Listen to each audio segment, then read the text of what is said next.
নিজের চরকায় তেল দি। বলি ও মনার মা, ও খেন্তির মা দিদি, কেমন আছো? হ্যাঁ হ্যাঁ ভালো আছি, তোমরা কেমন আছো গো? হ্যাঁ হ্যাঁ আমরা সব ভালো আছি। আবার চলে এসছে কুটকাচালি করতে। তো মনার মা, মেয়ের বয়স কত হলো?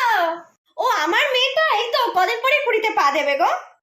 ও মা, 20 হয়ে গেছে? তো মেয়েকে বাড়িতে বসিয়ে রেখেছো কেন? বিয়ে থা দাও এবার। বাচ্চা মেয়ে তো, এখন বিয়ের কথা কি ভাববো গো দিদি?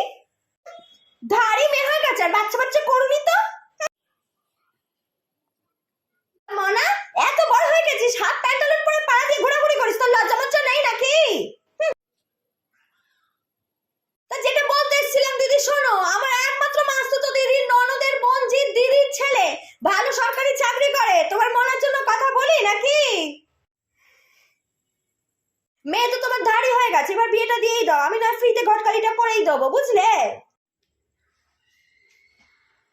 এই মনা, উঠে চললি কোথায়? আমি এক্ষুনি আসছি কাকিমা। তোমার মেয়ে আবার কোথায় চলে গেল গা? ও এক্ষুনি চলে আসবে খন। বলি আমার কথাটা কিন্তু ভেবে দেখো, হ্যাঁ? আচ্ছা ঠিক আছে, ভেবে দেখবো খন। কাকিমা, এই নাও তোমার জন্য তেল এনেছি। মরণ দশা, তেল দিয়ে আমি কি করবো মনা? আরে নাওই না, যাও এবার এই তেলটা দিয়ে নিজের চরকায় তেল দাও, ওকে?